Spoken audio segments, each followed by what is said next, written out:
Your Partner in Success Radio is a free business podcast with host Denise Griffitts. It's all about great stories, conversation, and context to help you move your business and life forward with actionable tips and advice from her guest experts. To listen and subscribe, just find us on iTunes, Google Play, or wherever you consume your podcasts. Good morning and welcome to Your Partner in Success Radio. I am your host, Denise Griffitts, and I'm thrilled to have you join us today and every week. This podcast is ranked in the top 2% of the most popular podcasts globally, and it's not because of me. It's because of my truly incredible guests. And our topic today is the 3 C's: change, culture, and communication, with my guest Curtis Bateman, the Vice President of International Direct Offices at FranklinCovey. And today we are diving into the world of change management. Now, Curtis co-authored the book Change: How to Turn Uncertainty into Opportunity, which highlights a predictable pattern that all change follows.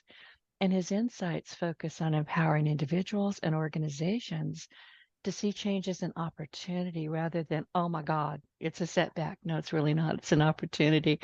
He emphasizes that understanding this pattern can help leaders better manage transitions within their teams and their organizations. And that book is on my desk as we speak. Curtis, good morning. Welcome to Your Partner in Success Radio. And before we get started, can you share with our audience a bit about you and how you like to show up in the world? Oh, perfect. Thank you. It's really nice to be here with you today. And hello, everybody. Nice to talk with you. You know, this is a topic that's been near and dear to my heart for 30 years because I've seen individuals and organizations struggle. So one of my large goals in life is to take the learnings that I've acquired along the way and share them with others to just increase everyone's level of success, because change is all about us, all around us, always with us, not going away. And my hope is that through this work, we can make it 20, 30, 40% better for people as they experience change in their personal lives and in their work life. So I'm just excited to be here to talk about it with you today. Oh, thank you. And listen, I read your book. I was talking with you in the green room, my virtual green room, a few minutes ago. And I was kind of reading a passage to you because this really stuck with me, and it's in the foreword. And the question was, so why FranklinCovey and why this book? Why listen to us after the millions of gallons of ink that have already been spilled on the topic of leadership and organizational change? I'm going to toss that to you because the response in this paragraph was amazing. Yeah, this is such an important question because it is a topic that's been well traveled by many academics, other corporate individuals writing and working on this topic. And it challenged us to say, do we have something unique to add? And if we do, let's do that. And if we don't, let's not. And we feel that we do. We've been at this for 40 years working on behavior change at scale. That's what FranklinCovey focuses on. And in that space, we look at principles, practices, and behaviors that drive effective change. And I think what makes us stand separate from so many is that historically change work has been targeted at projects and activities and checklists. And that's a really important part of change because there's so much new that starts to happen when we undertake a change. But what isn't as well discussed is the idea that the people in our organizations are the ones that make those changes happen. And so we take the perspective that if you really want to enable behavior change at scale, you need to work on the principles, practices, and tools that help individuals and help leaders be successful. Don't give them the checklist, give them the skills and the capability. And as experts in your business, in your organization, they have the wherewithal to figure out the project parts of it and the checklist parts of it. So let's enable the people part of it. And that's been such a fun journey to talk about, look at, and then help leaders and people realize, oh, this is about you and about the work you're trying to accomplish as you go through change. So it's a fun space, and FranklinCovey's right in the middle of that space. We love it. Yeah, no kidding. And when you talk about this kind of thing, I wrote down bottleneck because if you are just telling people, okay, do this, follow this checklist, you're not engaging their creativity. You're not asking them how would they think things, how could it be better? What can they offer? And that's been a long time process of people going, Mm. they're people. There Yep. are employees, but they are people. How are we best utilizing who they are? That's right. And their work experience, their educational experience, their creativity, you're right on all fronts. And what's funny is it starts with good intent, right? You see leaders spend a tremendous amount of effort to determine what are the important changes or adjustments we need to make to be successful. All of that's really well intentioned. But the minute you arrive on stage after 6 months of planning and make this official declaration of the change, that doesn't win people's hearts and minds. And you have to win their hearts and minds because the real work of the change happens right at the front line of the organization. So how do you engage them in a way that will capture their attention, their passion, their interest, rather than just heap a large amount of new work onto their plate? And that's where we so often run afoul of this is we announce change and we don't give people permission to create a stop doing list. Here are the things we know we can just stop doing because the changes are going to require new and different ways of working. And how do we give your manager, the person on the front line leading you, the ability to help you be successful as you navigate the change? Because that's the most trusted person that you work with, right? That's the person with whom I have the most relationship, the strongest relationship. It's not necessarily with the senior leader. They're 3, 4, 5, 6 levels away from me in the org chart. How do I trust them? So enabling the individual to know what to stop working on and how to focus and giving their frontline leader some capability and skills to lead that. Then we do just like you said, we start to engage that capability and that creativity rather than just give them more to do. Down, stop doing list. I need one. I really Don't we? do. Don't we all, right? What's my We stop do. doing list this week? I'm going to write it as soon as we're done. I already wrote two things under that. What is my stop doing list? Yeah. But one of the things that I wanted to ask you is, and you kind of alluded to it a little bit, but what challenges do you often see leaders and teams face when they're going through change? But better, my other question is, what questions should leaders ask themselves to better understand those challenges? And within those challenges, partly, I think, their company culture. Yeah, wow, those are two big, big, big questions. So let me start. Sorry, And, my and, brain and then just works that way. you can ask some follow-ups because they're big. So let's start with leaders making the decision to actually lead a change or initiate a change. Let's start with that because there are some questions that they should be asking, and then we can move towards the frontline leaders. But organizational leaders, when they're considering the change, need to think through the cost and benefit. I know that sounds easy to say. Everybody puts on their accounting hat, but let me give it a little bit different lens. When we think about change, we think about four distinct zones or stages that happen as you lead an organization through change. There's the first zone, which is the status quo. That's business as usual. Everybody's happy and comfortable. They know what to expect. But the second zone is called the zone of disruption. This is where we start to initiate the change. We announce the change and we put our people into a space of uncertainty. Our people are asking, so what is it that's changing and exactly why is it changing and what does that mean to me? Those are big questions for individuals, even for leaders to understand those. And that disruption has some amount of impact on results. Now, the results might be financial, they might be sales. Perhaps they're perhaps they're employee engagement, perhaps they're attrition, perhaps they're customer satisfaction. But somewhere, something is going to be affected. and have a decrease in the result.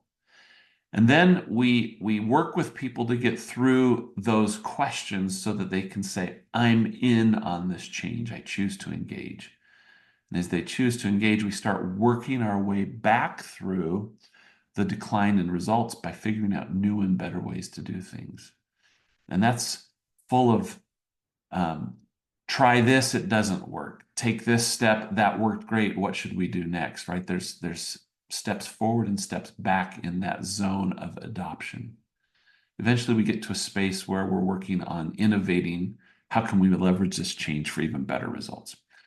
But let me bring this right back to the question of decision making. Those middle two zones where there's a dip in outcome represent a real cost to the business. And getting into that fourth zone where the results are better than they were before we started, the area under that part of the curve is where the payback happens. And so one of the big questions and decisions that leaders should be asking is, can we quantify what we think the impact will be and equate that to cost? And can we quantify what we think the benefit will be and equate that to a return? Does that benefit outweigh the cost? And I think sometimes it's exciting to change, and we haven't fully thought through what is that cost benefit analysis. Even if that's the back of the envelope or a whiteboard, it helps us start to make better decisions around, is this the change we should engage in now?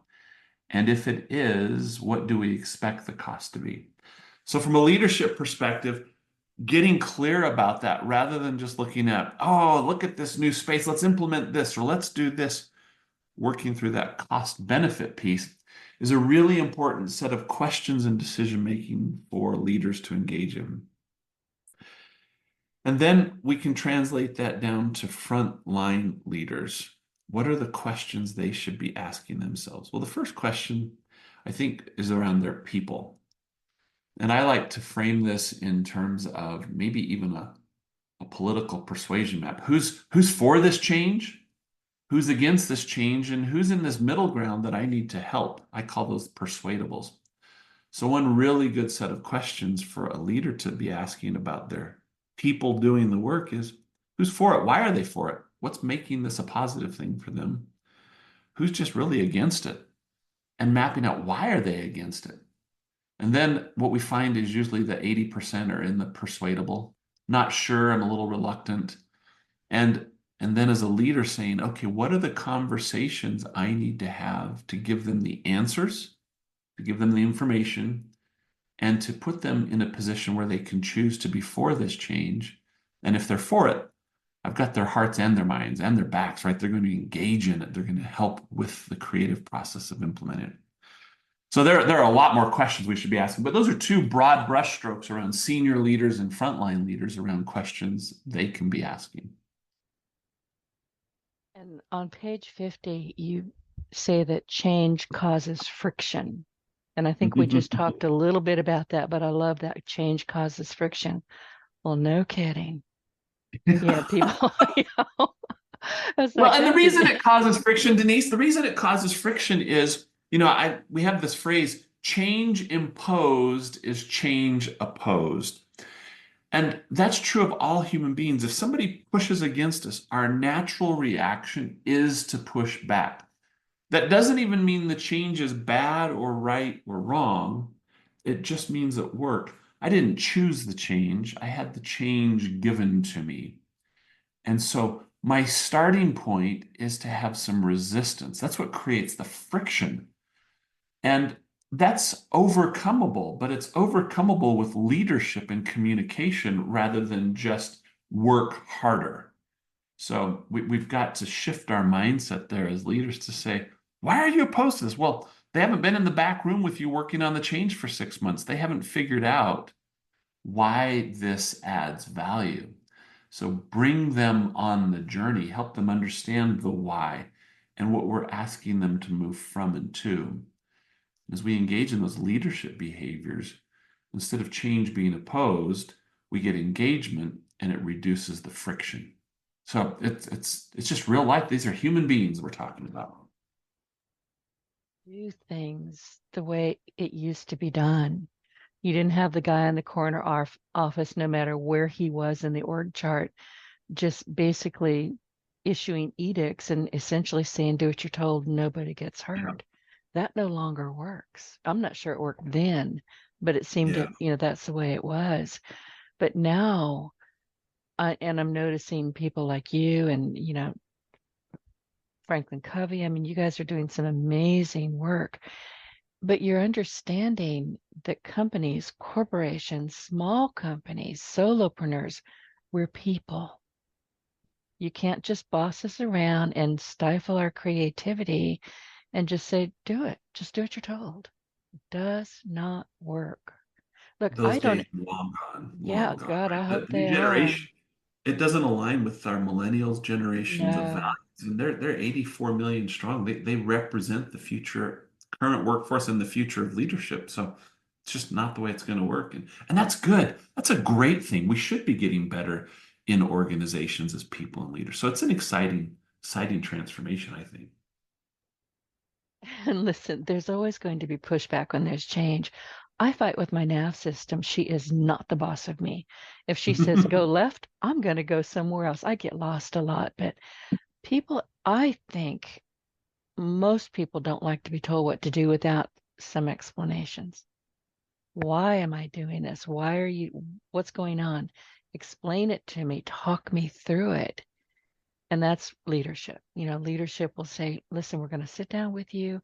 We're going to explain it. We're going to get your feedback. That's part of our company culture.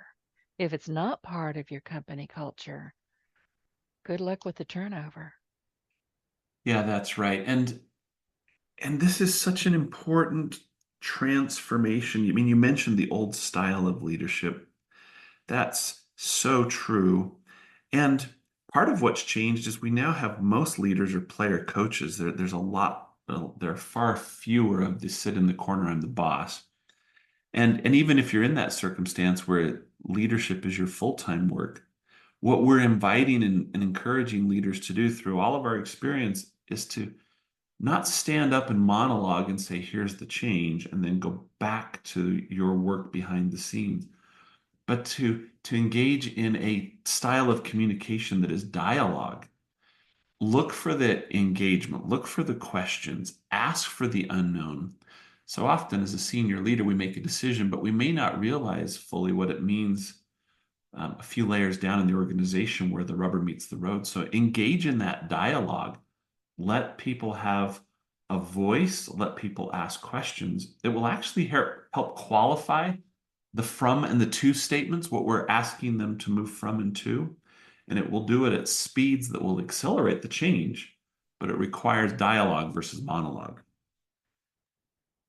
You, Curtis, what advice you have for individuals feeling overwhelmed by change? But I think you've already touched on that. Do you want to expand on that a bit, or Oh, can I yeah. ask you, should I ask you another question? No, let's expand on that a little bit. So, as an individual, it's important to recognize just a few principles at play here. First of all, if you think about a change in your life that you've been happy about, generally it's a change you've initiated. I chose to change jobs. I chose to buy a new house. I chose to do this or that. When I choose it, I've had the benefit of working through the change. And so I understand why that change has perceived value for me. Hopefully, it becomes actualized value as well, but it has perceived value for me when I make the change. So recognize that leaders are probably that clear as well, right? They've spent a lot of effort trying to understand what's going on. So if you step back and realize, oh, there's probably good reason behind this, at least it gives you a better starting point of curiosity rather than resistance. I wonder what those reasons are. The second really important thing to recognize is this pattern I described, which we call the change model, the four zones: status quo, disruption, adoption, and innovation, is a predictable pattern. In a personal change that I choose, in a professional change that happens, there's this very consistent pattern. I've looked for years to find where the pattern doesn't hold up. And it always does. So as an individual, if you realize, oh, a change has just been announced, that has put me into the zone of disruption. Now, you can say, what does that mean I need to do to learn to understand? Or you can say, doggone it, I hate this. I'm just going to be frustrated. Both of those are okay, right? You didn't choose it. But from my perspective, the healthier reaction is to say, I understand where I am. Now, what does that mean I can do? I can choose to be proactive. I can choose to clarify all of the unknowns. So by understanding that pattern, in all four zones, there are specific skills as an individual you can use to help you be as effective and make as much progress as possible in those zones. Zone of status quo, prepare for future change. Zone of disruption, clarify what's going on and what does it mean to you. The more information you have, the more confident you'll be about what's next and what decisions you can make. Zone of adoption, this is the hard work of change. You've got setbacks, so persist. And how do you persist? And what are some good persistence capabilities? And then as you get into the zone of innovation, we start to ask, I wonder what else that could lead to so that we get the most possible value out of the change. So as an individual, those are things that will help. Now there's more detail, right? Shameless plug for the book. If you get into the book, there are specifics around what you can do in each of those zones. But those four categories of skills will help you in each of the stages of this predictable pattern of change called the change model. And what he's talking about, those four zones, that's on page 64. Just so you know. I was already there. Yeah, I've got sticky notes all over this book. But you continue after you kind of map out the zones. You continue by saying leaders need a framework to think about and manage change. And you go further and said an executive at one of our major clients shared his experience using the change model as a framework to lead change. And he said, this has been the best help on change, and it addresses things that we could not even foreseen. Are you hearing that a lot? Yeah, I mean, that was a leader who had been leading change for well over 30 years, a very senior executive. Not to diminish him, he had a lot of really valuable experience. But what this does is it gives everybody, leader and individual alike, a clear view of, okay, where are we and what are people thinking, feeling, and doing in each of these zones? And then what are some tools that I can use as a leader to make me more effective? The tool doesn't address the specific problem. It addresses where you are in the process. And by doing that, it helps you address the problem. So our tools are focused on great questions, great discussion, even fostering some disagreements so that we gain clarity around how to progress. And it's just remarkable because none of them are very complex, right? They're all designed to be really simple. Let me give you an example. One of the tools I love to talk about is called a change hunt. And this is saying, okay, we have this change going on. As a team, our change is impacting these 5 other teams, including a couple of external colleagues that we work with. So everybody take an assignment and go talk to them around, here's the change. What would this look like to make it good for you? Because you touch up against this. And as you go out and you ask 2 or 3 questions and then you bring that back to the group, it gives a significant amount of perspective from outside the change and a significant amount of input around what would make the change good. And that leads to this really healthy dialogue around how we implement the change. One more example of a tool. In the zone of adoption, we find that we're often quite overwhelmed with all of the new things to do with change. So in addition to the stop doing list, we invite teams to list everything that they see in front of them as we've got to do this. And then we say, let's sort this into hurdles, quicksand, and brick walls. Hurdles are things that I can overcome on my own. It's a barrier or an obstacle in front of me, but I can overcome that.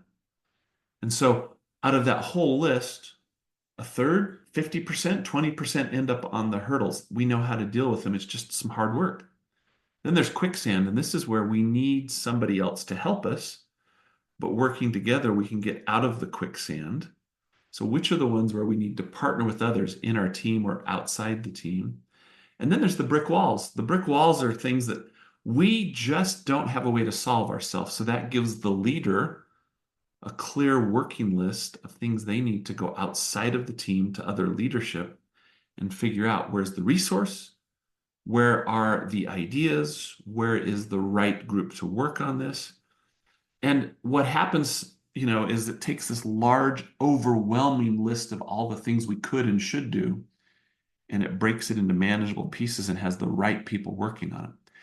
Both of those examples give us great inputs. They give us conversation for creativity, and they help us narrow our area of focus to what we can actually influence rather than getting wound up over things that we're just concerned about. So tools like that are one of the things we can do to help people as well.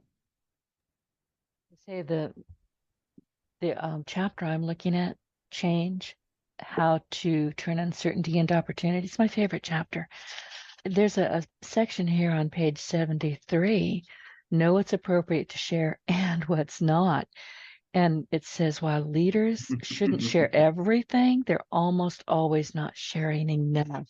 And I think that is very important. Yeah, as leaders, we feel the sense of obligation to keep things confidential. And I get that. I lead people, right? I lead several hundred people in our organization. So I fully align with that. I understand that. But in my experience, that's why we put this pull quote here in the book. Most of the time, we're just holding back too much. Obviously, if it's about people, about their roles, or about their employment, that's quite confidential. Obviously, if you're publicly listed, you have to be careful. But everybody understands that. All the employees get that. And so the more we can share, the better we are. Now, one of the reasons sometimes leaders don't share is they realize it's going to lead to the group asking questions. And those are questions for which the leader doesn't have an answer. And this highlights a leadership flaw. It says, as a leader, I have to have all the answers. That's simply not true.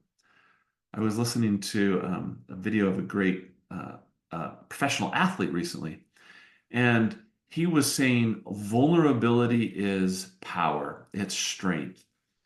But leaders struggle to feel that. They feel like, oh, I have to have the answers to be powerful. And I think being able to acknowledge, I don't have the answers to those questions. Let's put it on the list of things we don't know. That actually helps everyone realize, oh, we're all all figuring this out together.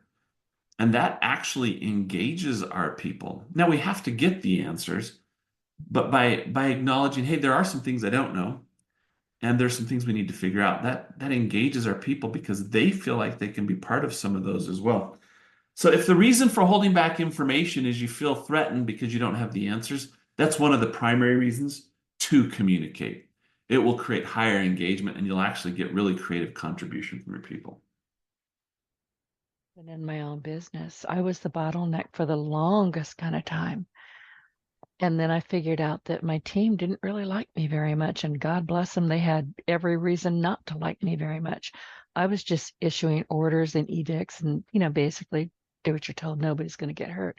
I didn't mean to, but I'm an A-type personality. I just want things done my way. Darn it. Yep. So, and I had to come, get over that very quickly. But nobody actually said anything to me, and my team are all remote. I'm a web developer by trade. And I realized that they were, in some cases, doing exactly what I asked them to do, but it was with malicious compliance. They would do what I asked and nothing more.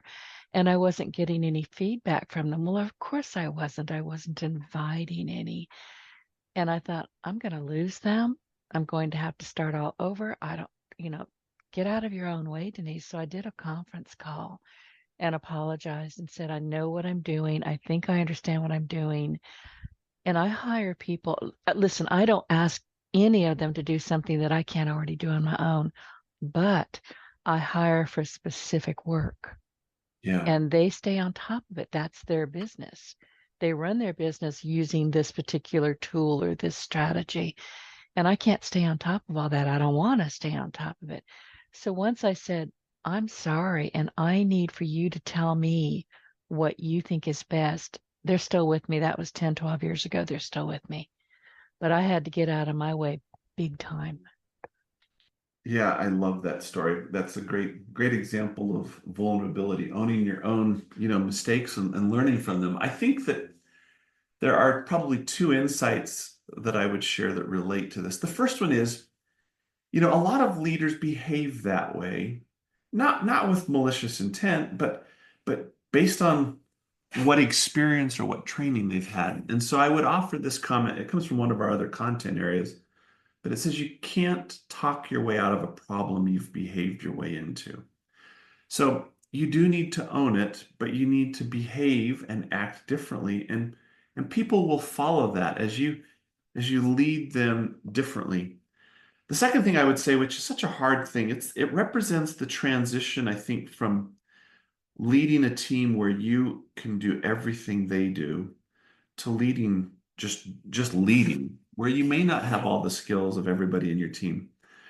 But if you'll step back and give them the space to lean in with their expertise, they may or may not do it the way you would do it, but they'll bring their capability, they'll bring their creativity, and they'll bring their engagement. So learning to let people do it differently than you do it is it's a breakthrough to just letting them own it and play their part. And as you said, what will happen is engagement will go up, retention will go up, contribution will go up. It's such a virtuous cycle to give people this space to make their own unique contribution. Just explained it beautifully. I could not have been that eloquent, but you are saying exactly what I went through. And I'll tell you, it was difficult for me. I'm an A-type personality. I can be obnoxious on some days. And I realize that about myself. So I do try to say, tell me what you're thinking. Tell me what's good. In fact, I do say it now.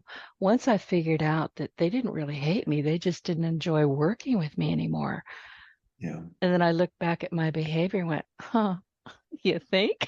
So, yeah, I earned that one. That's right. yeah, I did. I really did. But fortunately, I figured it out. I didn't have any training. There was nobody to say, hey, Denise, you're being an idiot. Well, or as Reba Mhm. McEntire would say, moron, because I was. And Uh, I I knew instinctively that there was something wrong, and I figured out pretty quickly I was the something wrong. I But it love took a your while. curiosity in this. I probably stop me if I get on a soapbox about this, but this is a hot topic for me. I think if people will choose to be more curious around what they're doing well and not doing well, if they'll be more curious around why, it just leads to a little more humility and a little better communication. It's such a valuable skill that I know I could use more of, but we could probably all get some real value out of an increased dose of curiosity around ourselves and the work we're doing and the outcomes we're producing. That white, bright light in your own face. But Hmm. you really must do it. Yep. Yep. With you, Curtis, about the trust framework. What is Mm. it? Well, this is such a great space. You go back 20 years and trust was viewed as a very soft, intangible thing. And one of my great colleagues at FranklinCovey has really been able to identify that trust is a tangible thing in organizations. And it is just fascinating to watch because it influences cultures and leaders in such a way that it creates better results. If you so the simple formula is if you if you want to increase the speed with which you're doing things, you need to think about your behaviors. And so speed and cost are inversely related here as it relates to creating trust. And so when there's a higher trust relationship, speed goes up and cost goes down. And it just changes everything in the way an organization and a team functions. If we relate that idea, that just simple formula about speed and cost with trust, think about it with change. If I have a high trust relationship with my boss, then the speed with which I'm going to move through uncertainty in the zone of disruption and the cost related to it, speed will increase, cost will go down, and we'll move through it so much faster. And so this is why this is such an interesting space, because it impacts everything that goes on in the workplace. And I love that one of my colleagues is writing on this, Stephen M.R. Covey, and he's got a couple of really fine works about this, where we talk about individual behaviors and leadership behaviors that can foster and increase trust in teams and organizations. So it's really meaningful, but it's really this idea of, if we want to increase the speed of what that we work at and decrease the cost, then we are focusing on building trust within our teams and organization. I'm looking over at my bookcase. I've got Trust and Inspire. I'm looking right at it by Stephen Covey. He's been a guest here. Yeah, Amazing he's work that fabulous. y'all do. Yeah, he really is. And I wanted to ask you, why is it crucial to define your purpose and your positive intent when having important conversations? And I'm asking very specifically because it's one thing to kind of waffle around and just assume that people understand what you're asking. They don't. They really Mm. don't. I don't know about everybody else listening to the show today, but I've had far too many experiences where I jump into a conversation with somebody, and I either start with good intent, try to solve a problem, but I just start into problem solving mode. Or even if I'm giving feedback and I just jump in, and then I watch how the other person reacts. And I realize, oh my goodness, that just did not go like I hoped. And the other person can end up confused or hurt or unclear just around what is going on here. And I've found that if I can start by declaring my intent, letting people know what it is that I'm about, um, then it gives me and them permission to wrestle through communication shortcomings, because they know who I'm trying to be and what I'm trying to accomplish for their good and well-being. And it inserts a little bit of grace into the dialogue, so that if the way I say something doesn't come across perfectly, we can clarify it and work through it, rather than start from a position of, why are you having this conversation with me? So I found it such a great activator, to give us a chance to fix communication mistakes. None of us are perfect in how we communicate. We might be tired. We might have just come from another conversation that's occupying our thoughts. We might not be comfortable with the conversation we're about to engage in. But if we can start with intent, one of my colleagues loves to say, intent counts more than technique. If we can start with really healthy declared intent, it gives us a chance to work through any technique deficiencies that show up in the dialogue. I love that. Declare intent. Mm. Listen, I don't know about you. As a female, when somebody jumps in and just starts fixing things for me, I get a little cranky. Lots of people do. You notice that? It's a Yeah, thing. yeah. Some people just want to be heard. Some people really do need help, but they want to set it up and ask for it the way they want. And other people, like you said, I'm not here to have you fix it. I just want you to be aware. So it's so important to get off on the right foot there. And if somebody else is initiating the conversation for me, I found that it's perfectly okay to say something like, or to ask a question like, so this sounds like a really challenging thing for you. Are you looking for ideas from me? Do you want me just to hear so you're clear that I understand what you're working through? Or is there some other way I can be helpful in this conversation? Again, that allows them to declare their intent if they haven't started there, right? Ideally, they'd say, hey, just listen to this. This is really frustrating for me. Great. I know I'm in listening mode. But if they don't, just ask a clarifying question so that you're clear on their intent for engaging in the discussion with you. And it'll just radically improve the quality of the discussion. Yeah, it will. I had an issue 3 or 4 months ago where I needed to fire a client. I really did. It was for my own mental health. And I hate that term, but I was really just, it was constant. I just couldn't stand it anymore. And I remember texting a friend of mine in Texas, and it was just this long rant. That's all it was. It was a rant. I mean, I was losing my tiny little mind. And I finally just called her. I said, you don't need to respond to any of this. I'm just using you as a sounding board. And I probably will come back and make this part of my journaling. This is just a way for me to keep track. She said, oh, I wasn't going to respond anyway. You're nuts today. I said, I know. That's a friend that knows you well. I love Oh, that. she did. So she just, she didn't respond. She didn't try to calm me down. She didn't give me any advice, which I really appreciated. I just needed to have a hissy fit. And it was an all-day hissy fit. It was epic. It Uh, really was. But it yeah. helped. It really helped to get it off of my chest, off of my mind, and then make decisions going forward. I couldn't have done it alone, is my point. Yeah, and that's such a great example.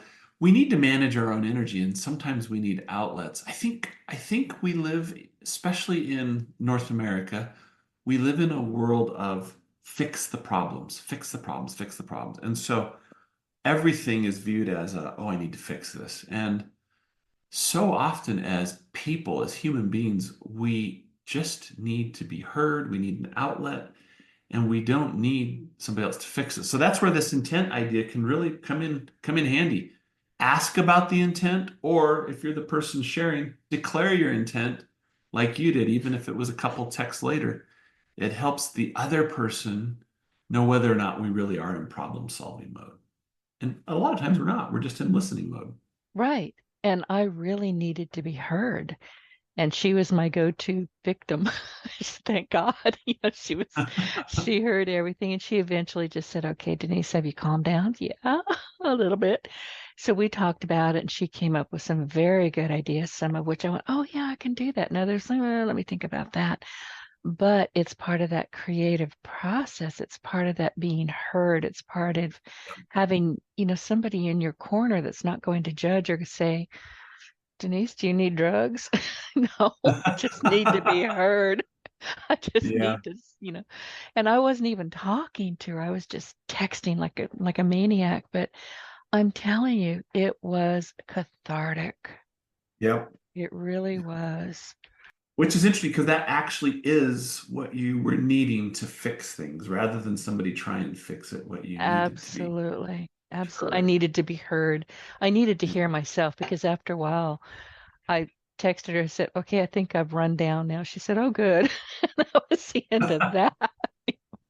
But she was entertained by it. I That's, think she was worried by some of it, but I really was just at my wit's end. And that doesn't happen with me very often, yeah. but I really was.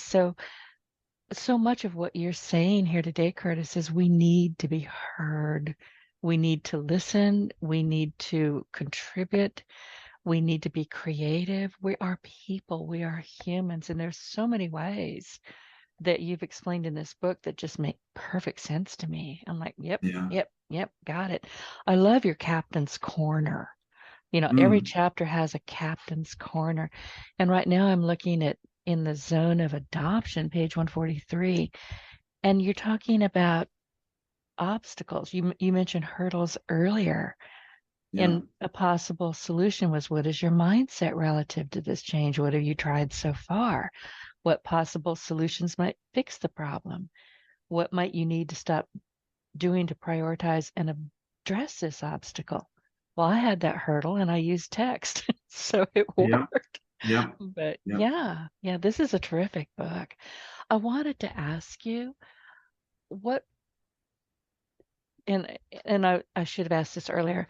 Can you explain the concepts of trust taxes and trust dividends and how they Oh, can yeah. impact the team dynamics? Because we haven't gone there yet, and it's an important topic, I think. Yeah. Yeah.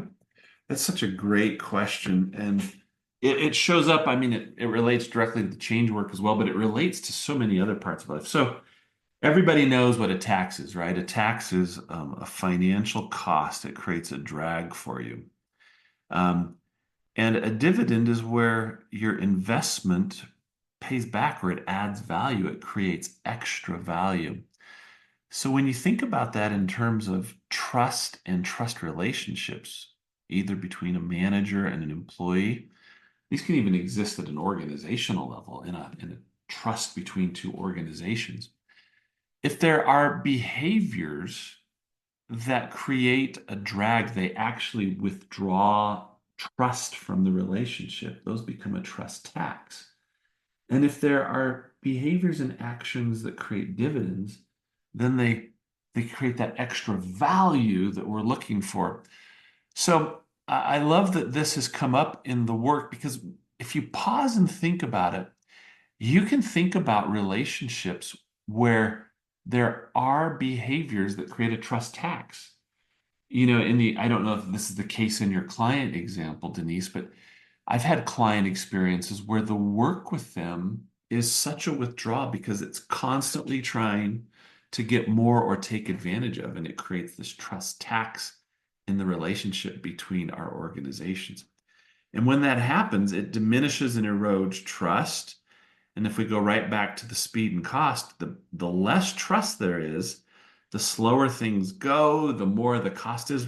It's just the opposite of a virtuous cycle.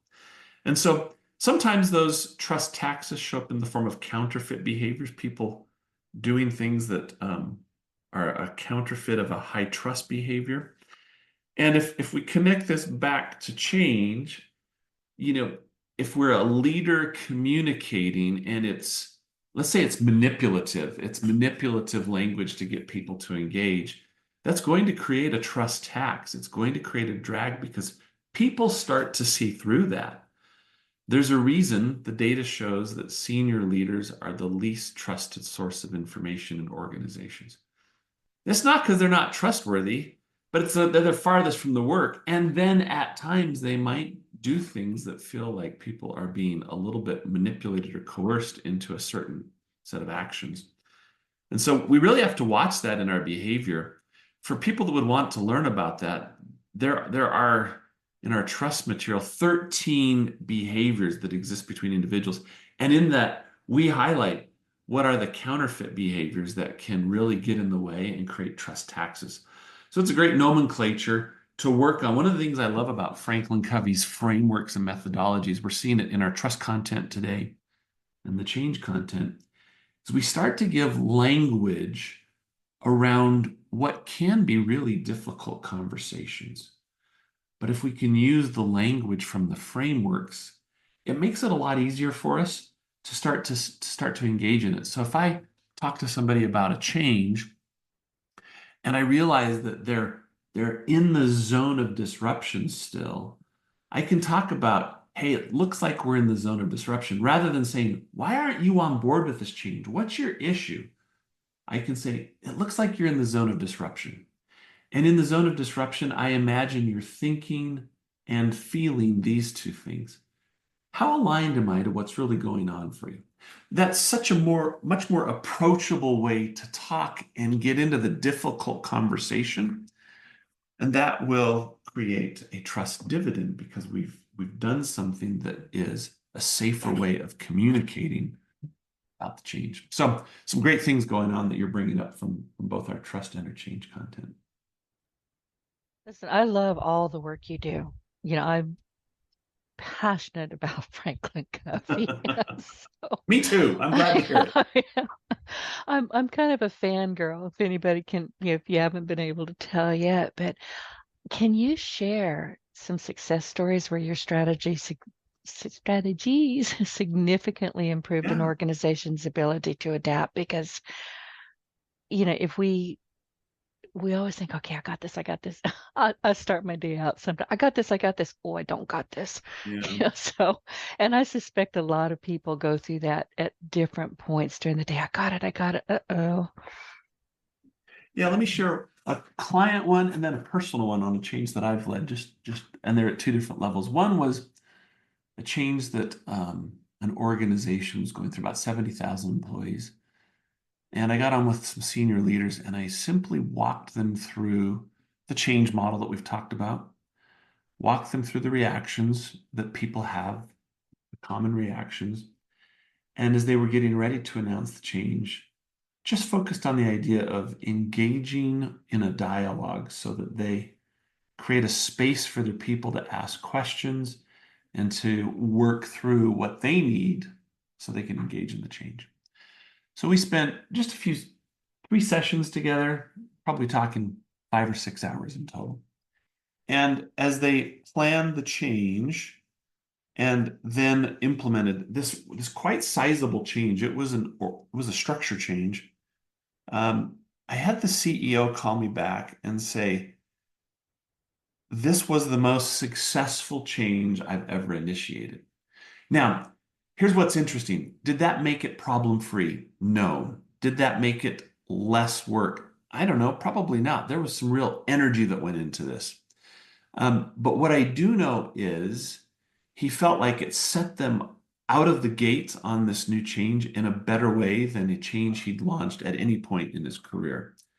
And we had only used 3 of the key ideas from the material. We'd use the change model, a predictable pattern. We'd use leadership dialogue. And so um, every step into this that you can go as a leader will just improve the outcome that much more. So that was quite gratifying, right? I kept that voicemail when he called me. I missed his call and we talked later. I kept that voicemail because I loved how much impact it had on him and as a result on me. And one more quick one here. I led a small acquisition inside our organization about 5 years ago. And it was just a small team, 20, 30 people, but it was an acquisition. And I followed all of the steps that we've outlined. Thought, gosh, if I don't practice what I preach, who else can I ask to do that? And we announced the change. We gave people the space to ask questions. We remained in dialogue. We found all the questions we didn't have answers to. We talked about the process we were going through, where we were in the change model. We talked about what the vision would be for this change being successful, and on, everything that's outlined in the book. And it was a tricky change as well, right? It was a tricky change, and there were a couple of people whose work was impacted. And that's not always the case, but in this instance it was. But what I really loved is one of the employees involved in that, about 6 months later, was in a training session where somebody internal was going through the change content, and they said, wait a minute, we've been through this whole process and it was so helpful. This happened and this happened. And I loved that in hindsight, they could see all of the effort that had gone in to leverage this thinking, the predictable pattern, talking about leadership capabilities, vision, communication, alignment, engagement, and accountability around fostering the dialogue around using tools.